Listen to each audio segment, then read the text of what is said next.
Well, thank you very much, everybody. We have a extremely respected man in the Oval Office today, and a friend of mine for a long time, a very good friend of mine. And I'm very proud of the job he's done. What he's done is incredible in terms of human rights and everything else. And he's the Crown Prince, the future king, and I just want to pay my greatest respect to your father, King, who is an amazing man. I met him early on. He greeted me at the airport at an age that was pretty high up there, and it was about 117 degrees, and he was standing on the red carpet as I came out of the plane. And he's amazing. And when I met his brilliant son, it was at the Oval Office. Shortly thereafter, you came in representing the country, and I called the father. I said, "This guy is fantastic."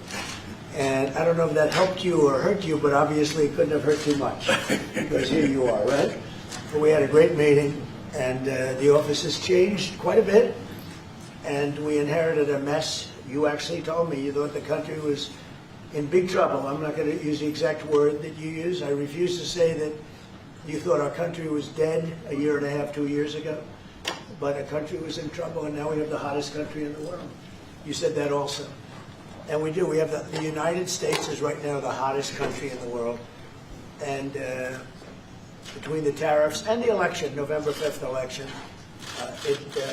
we've done things that nobody can believe.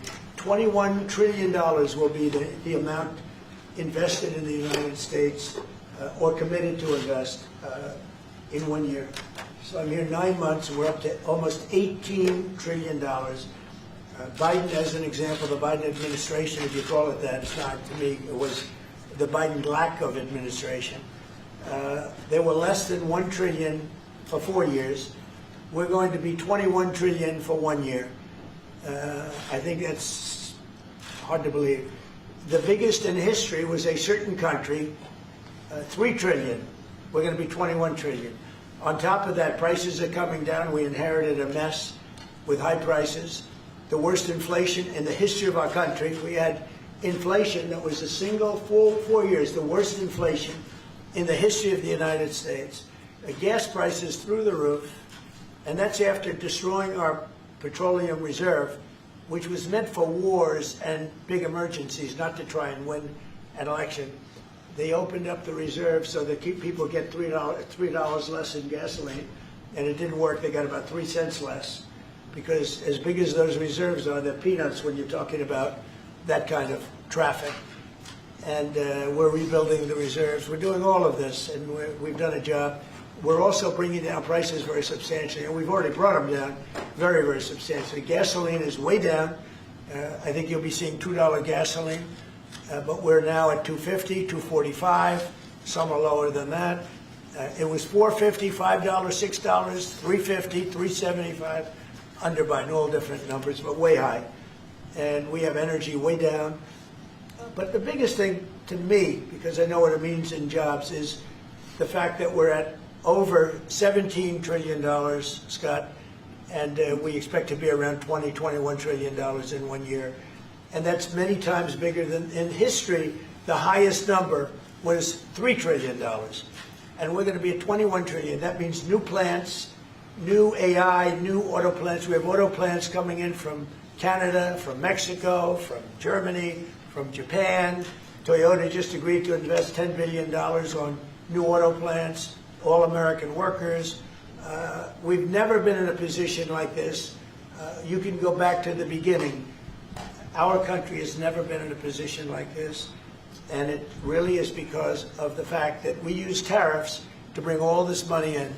And you're going to see the results in a year when these plants start to open up. We have more plants under construction now than at any time in the history of our country. And these are big plants. These are the biggest plants anywhere in the world.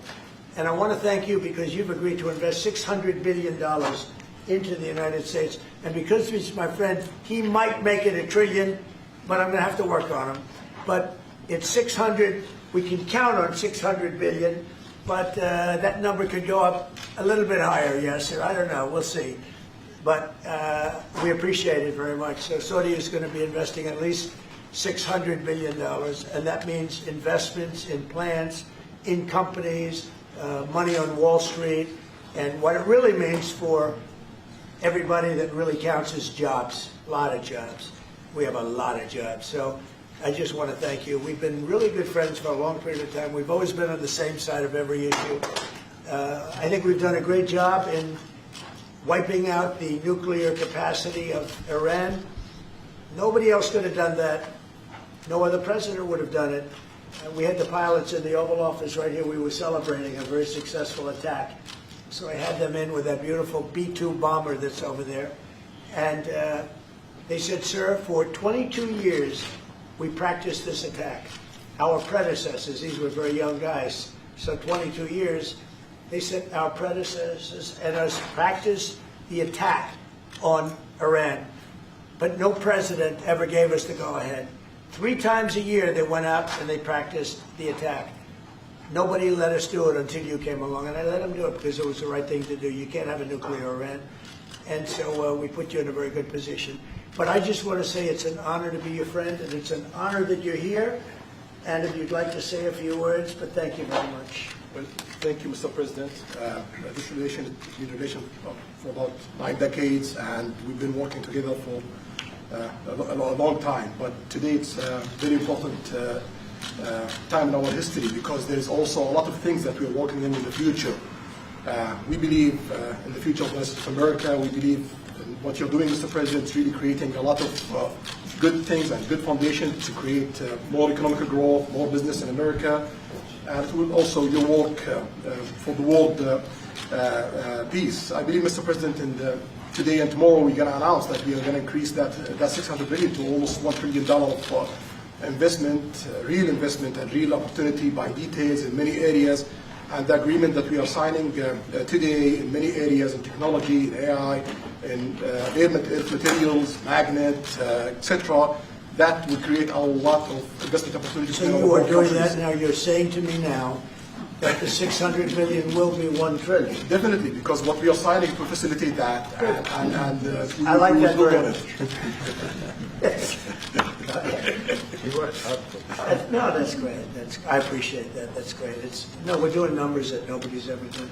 And in all fairness, if you didn't see potential in the U.S., you wouldn't be doing it. Definitely. You don't want to lose money. As you said, Mr. President, it's the most hottest country in the planet. But what you're creating is not about opportunity today. It's about also long-term opportunity in America that will affect American economy positively in the next coming decades. Preparing the right foundation of emerging technologies, that's a game changer for America in a good way, and we want to be part of it.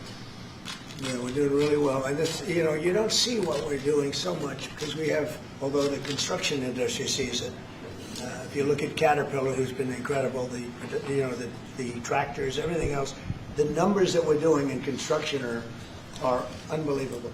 Some of the plants that we're building, AI, and they're building their own electric with the plant. I gave them the right to build their own electric with the plant because no country, frankly, will have this. China's working very hard to produce enough electric, but we're beating China substantially at AI, which is a big thing. And we had a great meeting 2 weeks ago with President Xi, but on AI, we're doing well. And I have a man, David Rommel. Yes, sir. David, could you say a few words about what you're seeing on the job front and all of the some of the assets, and also how we've been helped by the Saudis in terms of the kind of investment they've made, please. Yeah, most certainly. Thank you for the opportunity. I am a facility leader for GE Vernova, and if you look at the landscape for GE Vernova investment, over $750 million in the U.S. focused on true manufacturing jobs here stateside. We're looking at tripling the output of our Greenville, South Carolina facility, where we make the gas turbines that are supporting U.S. needs as well as the Saudi Arabia needs. Right. So real jobs, $300 million in gas investment, resulting in over 500 pieces of new equipment being installed in the Greenville, South Carolina facility. That translates into roughly 1,800 jobs across the board for GE Vernova as we try to scale capacity to be able to meet this demand. Along with that, we're partnering with local communities to build the skill set that's required to meet these capacity needs. So that talent pipeline is incredibly important. So it's real jobs in the manufacturing space. Well, you've been great, and thank you very much. And we love that state. I won that state by record numbers. I won a lot of states by record. Texas, a lot of them by Indiana. We're working with Indiana or something right now. We won that. We won a lot of them by records, but that was one of them. I want to thank you very much. Say hello to everybody. Great job. You're doing a great job. Thank you. Appreciate it, Mr. President. So, just in wrapping up, we'll take a couple of questions, but I want to just tell you what an honor it is to be your friend, and I very much appreciate the investment of now $1 trillion, okay? I'm glad you got that out. I didn't want to be the one to tell them, but that's great news. You keep increasing, Mr. President. I know. You know, each time the opportunities are just increasing more and more. Well, the opportunities, right? You know, we're doing better. If even if you look back 6 months ago, I mean, now all of a sudden you feel even better. So, and I think we're only going to go in one way. Does anybody have any questions? Mr. President, have you approved the export licenses for advanced chips to Saudi Arabia? The export licenses? We are working on that. We're negotiating that right now. Marco, do you want to talk about that, or Scott? Okay, well, I mean, that's part of what we may have announcements on that later today, but that's what we've been working on is the mechanics by which something like that can be achieved, and it's part of the broader process, part of this broader engagement and cooperation between our two countries. Certain levels of chips. Yeah. And for the Crown Prince, Your Royal Highness, you're talking about $1 trillion of investment. Could the kingdom continue to do that with oil prices in the mid-60s? Yeah, we are not creating fake opportunities to, you know, please America, please President Trump. It's real opportunities. For example, when you ask about the AI and the chips, Saudi Arabia have a huge demand of, a huge need of computing power, and we're going to spend in the short term around $50 billion by consuming those semiconductors for our needs in Saudi Arabia. And with the agreement that we're going to have with America, that will allow us to focus that consuming power in short term by $50 billion from this of America, and long term with hundreds of billions of dollars in the long term. So there's a lot of real opportunities that fit to our need in Saudi Arabia and fit to our investment strategy. Mr. President, is it appropriate, Mr. President, for your family to be doing business in Saudi Arabia while you're president? Is that a conflict of interest? And Your Royal Highness, the U.S. intelligence concluded that you orchestrated the brutal murder of a journalist. 9/11 families are furious that you are here in the Oval Office. Who are you with? Why should Americans trust Who are you with? And the same to you, Mr. President. Now, who are you with? I'm with ABC News, sir. You with who? ABC News, sir. Fake news, ABC fake news, one of the But the worst, question is one of the legit, worst sir. in the business. But I'll answer your question. Thank you. I have nothing to do with the family business. I have left, and when I've devoted 100% of my energy. What my family does is fine. They do business all over. They've done very little with Saudi Arabia, actually. I'm sure they could do a lot. And anything they've done has been very good. That's what we've done. We've built a tremendous business for a long time. I've been very successful. I decided to leave that success behind and make America very successful. And I've made America more successful by far than it ever was, and that it ever could have been, no matter who was president. There would be nobody bringing in $21 trillion, that I can tell you right now. As far as this gentleman is concerned, he's done a phenomenal job. You're mentioning somebody that was extremely controversial. A lot of people didn't like that gentleman that you're talking about. Whether you like him or didn't like him, things happen. But he knew nothing about it, and we can leave it at that. You don't have to embarrass our guest by asking a question like that. Just you ask, Mr. President, if you allow me to answer. You know, I feel painful about, you know, families of 9/11 in America, but, you know, we have to focus on reality. Reality based on CIA documents and based on a lot of documents that Osama bin Laden, he used Saudi people at that event for one main purpose, is to destroy this relation, to destroy the American-Saudi relation. That's the purpose of 9/11. So whoever buying that means they are helping Osama bin Laden's purpose of destroying this relation. He knows that strong relation between America and Saudi Arabia is bad for extremism, it's bad for terrorism. And we have to approve him wrong and to build our relation, continue developing our relation. It's critical in the safety of the world, it's critical against extremism and terrorism. About the journalists, it's really painful to hear, you know, anyone that been losing his life for, you know, no real purpose or nothing illegal way, and it's been painful for us in Saudi Arabia. We've did all the right steps of investigation, etc. in Saudi Arabia, and we've improved our system to be sure that nothing happened like that, and it's painful and it's a huge mistake, and we are doing our best that this doesn't happen again. Mr. President, thank you, Mr. President.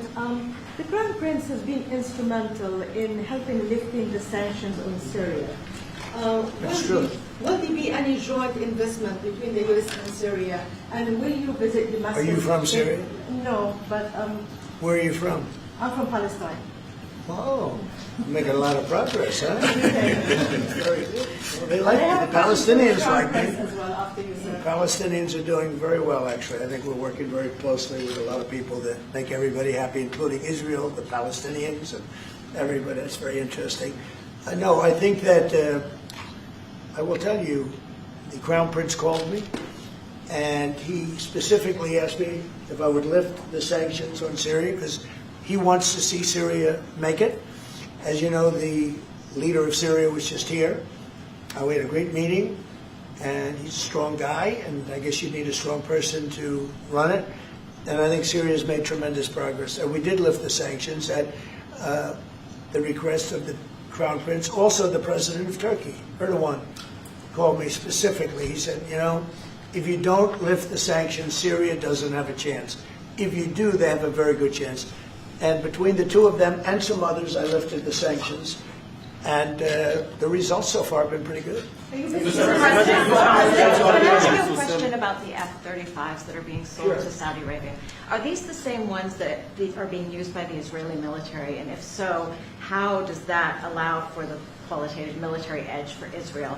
And then I want to ask you, because you brought up the plight of the Palestinians, are you aware of relocation flights to South Africa that are taking place right now? Which flights? They're relocation flights that are taking place. Some Palestinians are being charged up to $2,000 I'm not a going to seat. South Africa for the G20 because I think their policies on the extermination of people are unacceptable. So I'm not going, so I won't refer to anything having to do with South Africa. South Africa has behaved extremely badly. But I will say that when you look at the F-35 and you're asking me, is it the same? I think it's going to be pretty similar, yeah. How will that This affect- is a great ally, and Israel's a great ally. And I know they'd like you to get planes of reduced caliber. I don't think that makes you too happy. They've been a great ally. Israel's been a great ally. And we're looking at that exactly right now. But as far as I'm concerned, I think they are both at a level where they should get top of the line. Yes, please. Can I just ask for the Crown Prince, if I could just ask about the direct talks between It's U.S. all right. Steve, 1 second. Go ahead. Have you reached an agreement on a U.S.-Saudi defense treaty today? And are you going to bring up the Abraham Accords in your discussion? I already brought them up. What did you say? I think I got a positive response. Would you like to respond?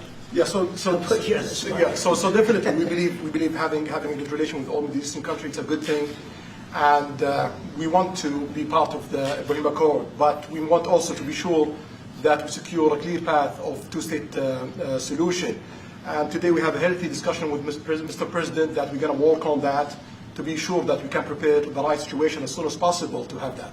I think we're, you know, I don't want to use the word commitment, but we've had a very good talk on the Abraham Accords. We talked about one state, two state. You know, we talked about a lot of things in a short period of time. We'll be discussing it further, too. But I think you have a very good feeling toward the Abraham Accords. Yes, definitely, Mr. President. We want peace for the Israelis, we want peace for the Palestinians, we want them to coexist peacefully in the region, and we will do our best to reach that day. And the defense agreement, have you reached an agreement on that? We pretty much have. Question for the Crown Prince, if I could just finish. We have reached agreement on that. Yes.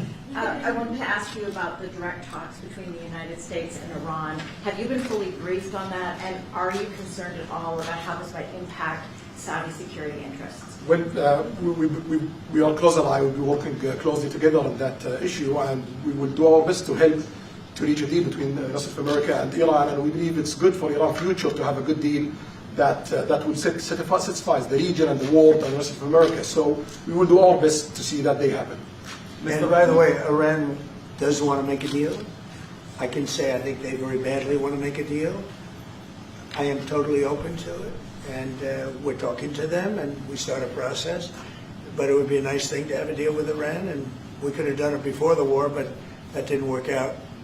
And something will happen there, I think. But they would very much like, I mean, they may say something else, but they would very much like to have a deal. Mr. President, you are going to sell 35 F-35 Say jets. it. You are planning, you said you are planning to sell the F-35 jets to Saudi Arabia. Yeah. Is it part of the security agreement? And how you assess the defense partnership between Saudi Arabia and the United States? And the question was... Well, I just said it, though. I mean, we're going to sell them F-35s. That's the only good question. Is it part of the security agreement or no? No, we're going to have a deal. They're going to purchase F-35s. They're buying them from Lockheed, and it's a great plane. We make, by the way, the best military equipment. You saw that during the Iran little skirmish. We make the best planes, the best missiles. We make the best defensive missiles. We make the best military equipment in the world. Nice. For His Royal Highness, I'd like to ask you about how you see the cooperation between the United States and Saudi Arabia in the advanced technological field, especially AI, and how it will support Saudi Arabia to serve its goal to achieve the vision of 2030. Well, I will try to answer that in short, but definitely there's a lot of interest in many industries between Saudi Arabia and America, and we are signing a lot of agreements in different areas that will really add value to American economy, but also will add value to us in Saudi Arabia. And AI, it's critical for us because one of long-term problems that we could have is lack of workforce. As you've seen in the past few years, some of them have reached 30% of the global migration to Saudi Arabia. So we know that to assure the Saudi Arabia GDP growing with the lack of workforce that we have, we need to use a lot of computing power to replace job in the long term. So that's huge demand in Saudi Arabia, and we want to link it to American private sectors and getting the supply from America. So there's a lot of opportunities in that area. And we're also involved in AI in Saudi Arabia. So we're working, and we're leading by a lot on AI. Actually, a lot. China would be in second place, but we're leading by a lot. And I have to say this, and our relationship with China has been very good. And as far as buying our farm products, they're pretty much on schedule, Scott. I'd like you to call them, say if they could speed it up. Sir. Okay, but they're pretty much on schedule. Mr. President, Saudi media, please. If I may, I have a question for both the Crown Prince and Who are you? Where are you from? Faisal Abbas from Arab News, Saudi Arabia, Your Excellency. You should be a friendly question. Your Royal Highness, just picking up on something you just mentioned about how some people try to destroy the relationship between Saudi Arabia and the United States. Perhaps, since the launch of the vision, we've been used to having the bigger picture and that everything fits into the bigger picture. Might you want to elaborate a little bit about where is the relationship, the bilateral relationship, the strategic partnership between Saudi Arabia and the United States heading, and what's the big picture there? Well, I don't think it's a relation that we can replace it from the Saudi side or the American side. It's a critical relationship for our political attempt, for our economical attempt, for our security, for our military, for many things. And it has been there for 9 decades. And the opportunities that we have today, it's huge. And it seems that it's going to get deeper in the next few decades. And what we are having today and tomorrow with President Trump, it's really a huge new chapter in this relation that will add value to both of us. When you think about it, I'm just sitting here. You're with the future king, a man who's respected by everybody, a man that doesn't have to be doing this, really. I don't have to be doing it either. And yet we're sitting here taking questions, we didn't say, oh, you can't talk about this, that. And there's never been transparency like this, even in his country, but there's never been, in our country, that's been acknowledged. But we didn't put restrictions, and I'm saying it's sort of wonderful to be taking questions from all over the world. Everybody's here. This is just a small group representative of tremendous numbers of media that are outside, that are very jealous that these people were so selected. But they're representing a lot of people that are outside. I think it's terrific that we can be sitting here being this open, and I think it's really a wonderful thing. If you don't mind, I have a personal question for you. Okay, here we go. I should have said that. So apart from everything you mentioned in your opening remarks, you forgot to mention that you've de-escalated 7 wars since you started. At least in our part of the world, you are seen as a peacemaker. And adding that to all the executive orders and everything else you've mentioned, I really have to wonder, you, in your speech in Saudi Arabia, I was there, you said that His Royal Highness does not sleep at night thinking how he does things better. We wonder in Saudi Arabia, how do you manage your own time, and what's your formula for managing? He does not sleep much, and I don't sleep much. I think we have the same schedule. We're thinking about our countries. And if you sleep a lot and you're president, we just had one that slept more than any president. He broke every record. He sleeps all the time, during the day, during the night, on the beach. The only guy could fall asleep on the beach with the press watching. No, he's not a sleeper. I'm not a sleeper. We don't. We talk at night. We can talk. I can call him almost any time. He goes, hi, how you doing? It's like the craziest times. But no, when you love your job, when you love your country, and when you're in a position like we are, future king, highly respected, crown prince, and in my case, president, you're thinking about your country. You're thinking about making America great again. We're thinking about keeping Saudi Arabia strong and viable in a pretty tough part of the world, tricky part, right? Tricky part. A lot of tricky people. But he thinks about his country, and I think about my country. I don't want to sleep. President Trump, do you expect a formal civil nuclear deal to be reached soon? Can you talk to us about that aspect? With whom? With Saudi Arabia. I can see that happening. Do you think that an agreement will I happen don't. today? It's not urgent. You know, it's always when you have civil nuclear, but you have more oil than almost anybody else. We actually have more oil and gas than they do, but I refuse to say that. And We have more than. Is it? We have more than anybody. Can you imagine? And on the F-35s, are those sales, Israel had reportedly wanted those sales to be conditioned on Saudi Arabia moving to normalized Israel will be happy. Israel is Is going to that be a happy. condition of the F-35? Israel's aware, and they're going to be very happy. Okay? Okay. Yeah, please. Hello. Hi, hello. My name is Amal Hazani from Sharq al-Awsat newspaper, from Riyadh, of course. Good. Good. I have a question for the Crown Prince and for you, Mr. President. Crown Prince of Saudi Arabia, how much you expected from developing the cooperation with the United States in the field of new energy, AI, supply chain? How much you expected from that? No limit. We just continue pushing forward. There's no limit. So we just push forward for all the opportunities that we have. Okay, Mr. President. This is, you have to understand, this is really a great ally. Yeah. Just the fact that they're now doing, I came in here at 6, I did not know that. I was pushing for the 1 trillion, but he didn't tell me that. Now he told me. This is a great ally of ours. You know, when you invest $1 trillion, that's national security for us too, because it creates jobs, it creates a lot of things. And I would say, Scott, right, when you hear one country is putting $1 trillion into the United States, that creates national security. And, you know, I think that they don't have to say that, but I think a big part of that is also the fact that tariffs are in play. But even beyond tariffs, that's a real ally that will do that, creates a lot of power for the United States. Mr. President, we are also in Saudi Arabia very happy for this much of Saudi Right, for the relationship. money is attention here, and of course it's come back for us for benefit. So it's complementary interest.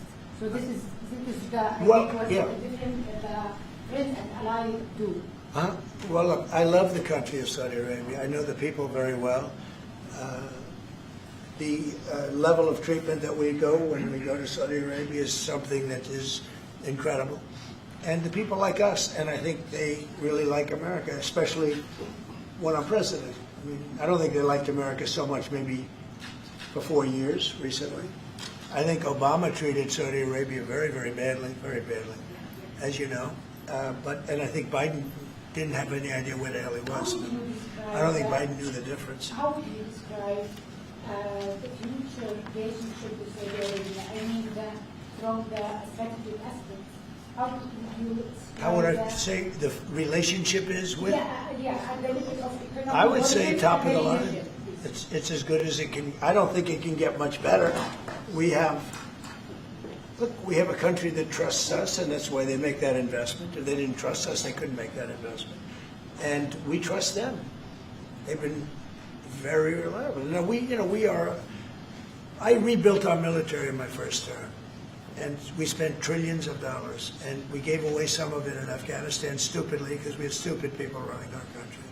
But we gave away, but that's, as much as it was, it's a tiny fraction of what we put here. And we're bringing our military to a new level, the highest level ever. We have those plants are going out. And again, it's all American jobs and everything, so it's good for a lot of reasons. But as far as Saudi is concerned, no, I don't think our relationship could be better. I don't think they had a great relationship under Biden, and I don't think they had a great relationship under Obama. But they have a great relationship under Trump. When we did the Presidential Walk of Fame, you saw that, right? And we're walking, and I asked the Crown Prince, so outside of Trump, because I blow everyone away, who was the best president for Saudi Arabia? And you could, maybe, it's an interesting answer. I don't know. Roosevelt, who started it, was a Democrat, and Reagan, he's one of the historical presidents that have close ties with Saudi Arabia. But we've worked with all presidents. Does Trump blow them all away? No, it's another league, Mr. President. And Trump doesn't give a fist pump. See, I grabbed that hand. I don't give a hell where that hand's been. I grabbed that hand. Remember Biden? He travels for 20 hours, gets out, and he gives the fist bump. No. When you get out of the plane, and you got the future king and the man who's one of the most respected people in the world, you shake his hand. You don't give him a fist bump, right? We don't want to ask you about that, but I can't imagine you were thrilled. You were like a little bit surprised. He's a fantastic guy. You don't do that. Yeah, please. We're getting closer to the end of the year. Have you started the interviews for the Fed chair? Yes. Who have you interviewed? I think I already know my choice. Who is it? Well, I liked him, but he's not going to take the job. He refused. You like Treasury better, right? Much better, sir. So we are talking to various people, and frankly, I'd love to get the guy currently in there out right now. But people are holding me back. He's done a terrible job, hurting housing a little bit. The truth is, we've been so successful, we've blown past his interest rate stupidity. He's been wrong. That's why I call him too late. He's too late. Jerome Too Late Powell. He was recommended to me by a guy that made a bad choice. And it's too bad. But despite that, it's having very little impact because we have all of these things happening. But it has an impact on housing to a certain extent. He's a fool. He's a stupid man. But we have some very good people. Yes, sir. You'll be sitting down with them in the near future, and we have some surprising names, and we have some standard names that everybody's talking about. And we may go the standard way. It's nice to every once in a while go politically correct. But we have some great names. Steve, have you talked to President Maduro of Venezuela yet? Are you still open to that? He wants to talk. Yes, sir. Yeah, I'm open to talk. I talk to everybody. But no, he wants to. They treated us very badly. They sent all of their prison population into the United States, and we're getting them out rapidly. But he sent all of his, and he sends drugs into the United States and other things. No, he treated us badly. He was dealing with a bad president, and he was able to get away. We have now, I think we have the strongest borders anywhere in the world. Nobody's coming in unless they come in legally. We've taken very weak borders where millions of people came in. For the last 6 months, I don't do these reports. They say 0 people have been able to come in. Is that pretty good? I don't know if that number's right, but it's pretty Mr. President, why wait for Congress to release the Epstein files? Why not just do it now? It's not the question that I mind, it's your attitude. I think you are a terrible reporter.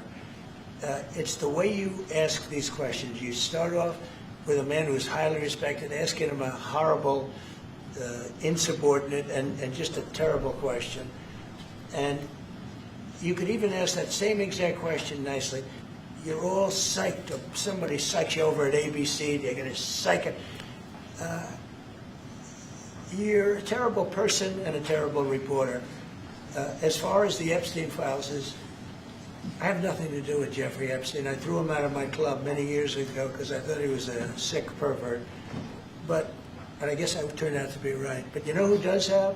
Bill Clinton, Larry Summers, who ran Harvard, was with him every single night, every single weekend. They lived together. They went to his island many times. I never did. Andrew Weissman here. All these guys were friends of his. You don't even talk about those people.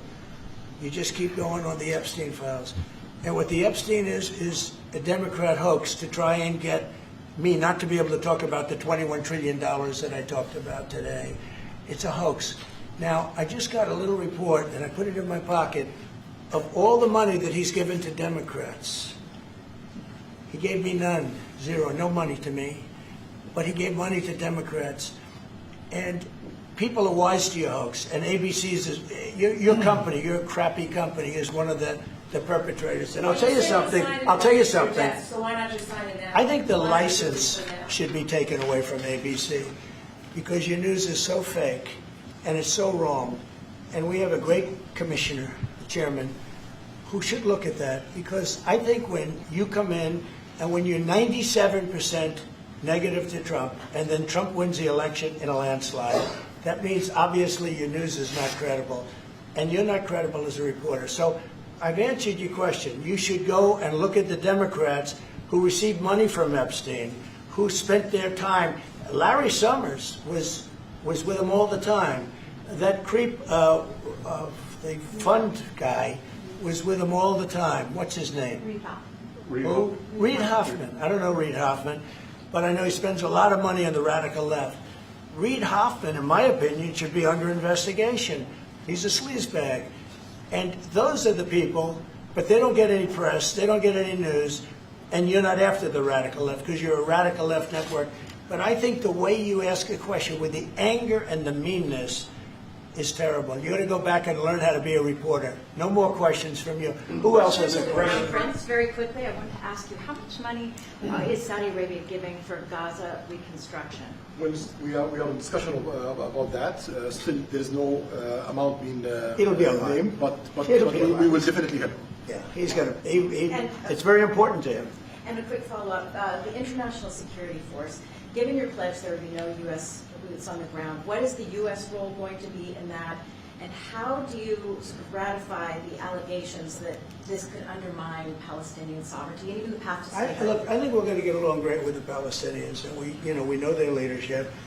We just had a very, you hate to say war, but it was a war, very, very successful. And you could say really it was on behalf of everybody. We did that on behalf of everybody. And the outcome was extraordinary because we had the best pilots, the best equipment, the best planes, the best everything. And Israel bought the best equipment. They bought it from us. Everything's from us. It all starts here. This office, I was talking to the Crown Prince a little while. You walk into this office, for somebody from the outside, the Oval Office, it's the most powerful place in the world. You're standing right now in the most powerful place in the world. And no matter how big you are, these are the biggest people, the richest people. They walk into this office. It's special, isn't it? Look at him. He's so happy to be here. But you walk into this office. It's the Oval Office. And we've done a lot of good with this office. I've stopped actually 8 wars. I appreciated your question before. But I've actually stopped 8 wars. I have another one to go with Putin. I'm a little surprised at Putin. It's taken longer than I thought. But we stopped India and Pakistan. I could go through the list. You know the list better than I do. I'm very proud. And I stopped one that was almost ready to start again. You know, there was one that was ready to start, and they're doing very well.